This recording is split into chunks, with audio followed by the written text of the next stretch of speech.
invite to do a special mini conference with ARISON, because obviously Tucson and Phoenix have intense collaboration. The best customers are on the other side with Hermosillo and the cities in Mexico that form a region.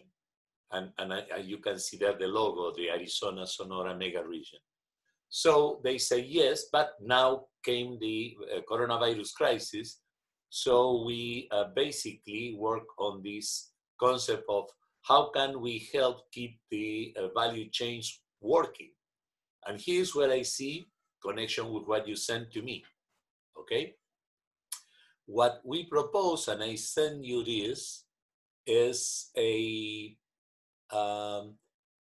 we are going to launch as Performance Improvement Global Network, a series of, I would say, virtual town halls with leaders, leaders from Arizona and Sonora. I'm working now with the commission. So we select the people who are going to come. And the idea is to work with these objectives. Put mega in mega region, meaning share visions. What result are we trying to get together, as opposed to trying to say whatever we were doing by ourselves. Provide a shared framework and methodologies that can help, like city doctors or mega. And I was thinking, if applicable, what you are proposing in terms of collaboration. The idea is bringing together the leaders and change agents, the people who have the ability to multiply. Because of course we cannot deal with, the scale is way beyond our abilities, but not the fact that we can have here the governors and the mayors and the businessmen in different areas that were before going to work together, but now they're facing a crisis. So there is to start with them to explore what are the priorities and which areas we can maybe help. And that's what you have there I sent you this document already. Mm-hmm. Assessing needs, prioritizing actions, and then define next steps. And organize programs that can be separated or convergent, depends on what kind of value chain we are talking about and what time, and implement that. So target audience, well, it was going to the ISPI conference, but the ISPI conference is not going to take place on site. So we might have some of the sponsors of ISPI attending to see how can they help. The idea is we are going to have it in Spanish and in English, because there are people who are, particularly on the American side, less fluent in Spanish, and of course in the Mexican side, English is not always something they are fast or easy enough, okay? This is, I have a preliminary meetings, I can share with you later on the video in Spanish. But basically, they identify several things they were very concerned with. And they are going to propose me more. The idea is to work with what I describe as the cat whiskers, the opposite of the fishbone. In the fishbone, you analyze the causes. In the cat whiskers, like the whiskers of a cat, you analyze the impacts.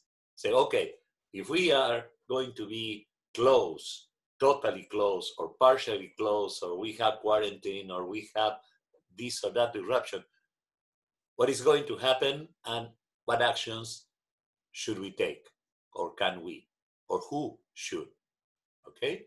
And that will generate, obviously, the ideas of what kind of tools, what kind of exercises we can use, okay? So mm-hmm. That is, we are not going to do this in one shot. This is not a conference in the sense that we get together one day or 2 days, and we have time slots.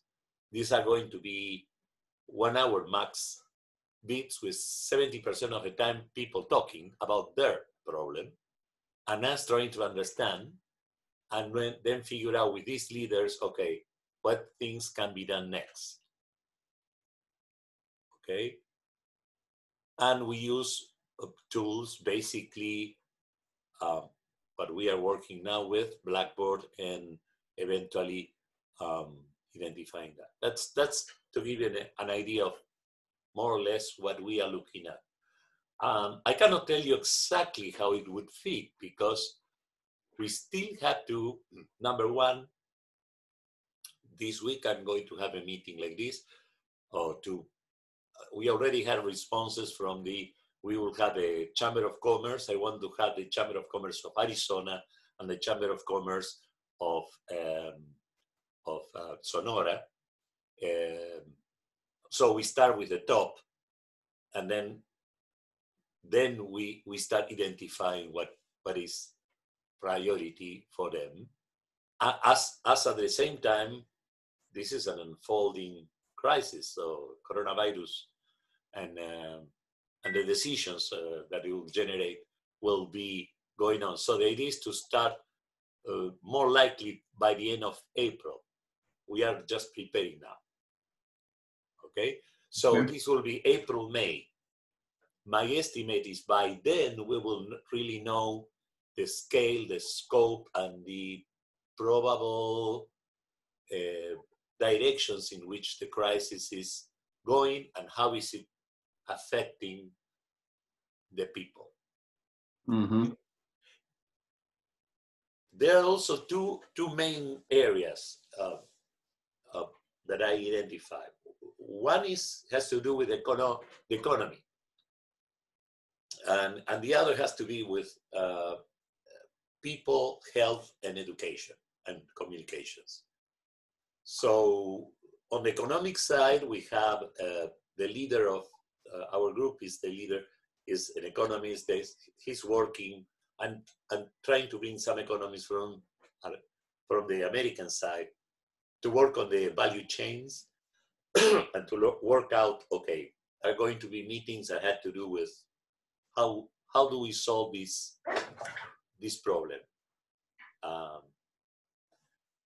But on the other side, we have a human side, that is, people are secluded, people are facing family crisis, like having someone infected, or kids in the house that had no way to go to school, and then I'm bringing from Argentina Fundación Pescar as an example.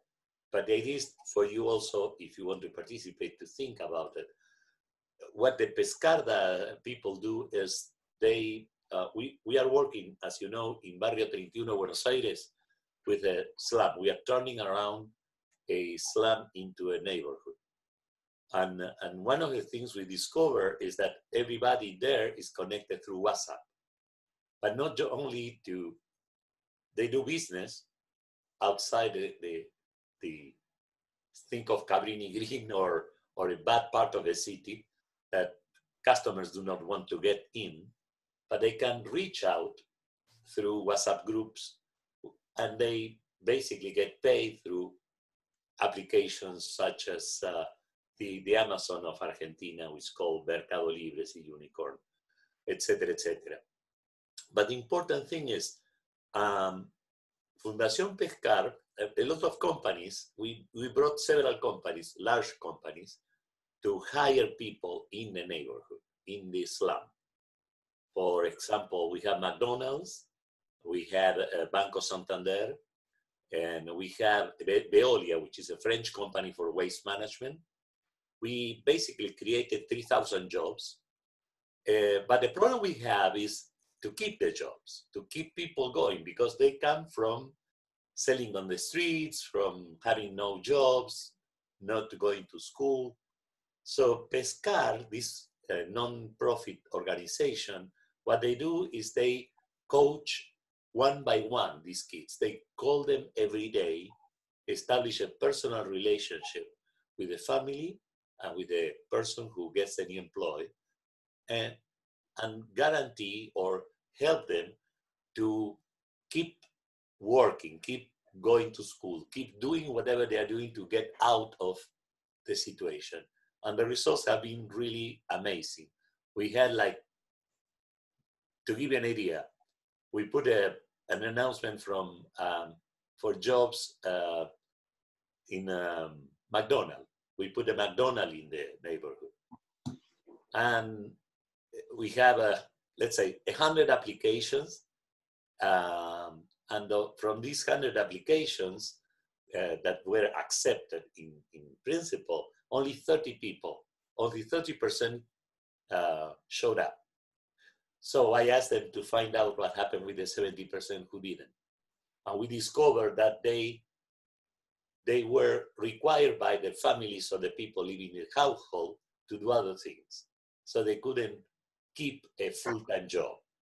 Mm-hmm. McDonald's changed the system for these people. And we started with Pescar to encourage people to keep coming, because these groups were very unstable. And they have been working now for 2 years with excellent results. So they're going to tell the story. But so that's one tool that we can offer them. How can you use this technology, not just for business, but for human problems? Yeah. So just a logistics piece. I have to take this call in 5 minutes, but it'll only take me 20 minutes just to take this call. But I want to send you this survey to take from the perspective of Barrio 31. I hired Qualtrics and a PhD methodologist to help come up with this survey to assess the level or the capacity to innovate, the capacity to solve problems, collaborate, be creative for communities to take. And so that we could take this data and say, San Francisco may be low on collaboration, but high in creativity. And because they're so high in creativity and they have a community growth mindset, then they're going to outperform community X. I wanted to find a way to measure innovation in a way that was different from looking at number of, research degrees and the number of patents. I wanted to look at it through a different lens. And that's why I created this community innovation capacity score with 3 different levels. So if you take this assessment, you're going to see at the end the 3 different levels. And I think we could get our communities, our chambers, our business people to take a survey like this. And then we can go and say, well, it looks like you're at level 1 or level 2 or level 3. And here are the specific things that we would recommend, to change that trajectory. But I wanted to share it with you. So while I quickly hop off to take this other call, you can go through it and look at, wow, this is how I would change it. This is what I would do this is what I would do differently. And you can see the report at the end that shows a score and a different level. Perfect. You were to take it in a different way. So let me just send that to you so you can see it. Just email it to me, because I'm also about to get in another meeting. Yeah, okay. But that way we can do the following, and I think it's more interesting, Guillermo. Number 1, are you interested in participating in the Sonora thing? Yeah. Yeah. Oh, perfect. Great. Because Barrio is still organizing, but I can share that with Barrio. But this is going to be next week. This week I have with them. So what I'm going to do is I take it myself, and if I see that they can handle it clearly, I will give me the link so I can share it with them. Okay. These are the people who are organizing the event, but will give us a sense of where they are. They see themselves, or And once you take a look at this, it'll see how they see themselves, and if 2 people from the same community are taking the survey, and let's just say government sees themselves more creative or more collaborative than the business owner, there's a disconnect. Or if the business owner sees themselves as adapting a community mindset, government doesn't, there's a disconnect. So we can see the differences that come with it. So I'll send you the link. And then I'm going to be, like I said, I just have this call and I'll be available. I'm pretty open this week or next week if you want to regroup after you had some time to look at the survey. Sure, sure. Once I get that, I will look at that. I will share it with the people. I have tomorrow a meeting with, I don't know if you met Gonzalo in Barcelona. Yeah. Remember Gonzalo? Well, he's a leader there, or Okay, one of the great. leaders. So I'm going to try to see this with them, and before I get back to you, so you have a more a vision. Now, think about this. We are talking about the mega region, so this is like four cities in Sonora, and at least two, Maine, Tucson, and Phoenix in Arizona, but there are others like Mesa or, each one of them may have different appreciations. But anyway, the idea is if that tool works, that could be a way to showcase and to bring together people. I'm trying to look for things that help us to assess and them to assess, okay, this is something we can work on. So that will be a great opportunity. And it's not, I'm not forced with this format. We are not confined to say, okay, has to fit between the slots of day 1, day 2, or day 3, because there are going to be multiple meetings, and one meeting can generate other meetings. For example, if we have a meeting, say, oh, we want to talk Phoenix with Hermosillo. Okay, so that's one group, but then maybe we have another group is Guaymas with Tucson, and then we have another thing. Okay. Yeah, I think that sounds great. I'm going to send you the document too, so you can. Great. So you can see it. It's more of a rough sketch, but it'll give you a sense of the variables. I looked across 70 variables with 4 conditions, and these variables, I looked at 200 different. To get the 4 conditions, I looked at 258 different cities across the country. Wow. To come up with these pillars or conditions that are critical for economic and social well-being and growth. Did you write something about it? Yeah, so I'm in the process of putting it together over a book, but you'll see in the document, like, wow, this is how we came up with it. These are the conditions. Yeah. No, but I mean like an article or something that can be used to introduce the concept you have.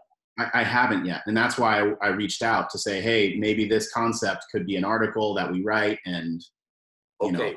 Number 1, just you're in trouble now because you told me you have no way out.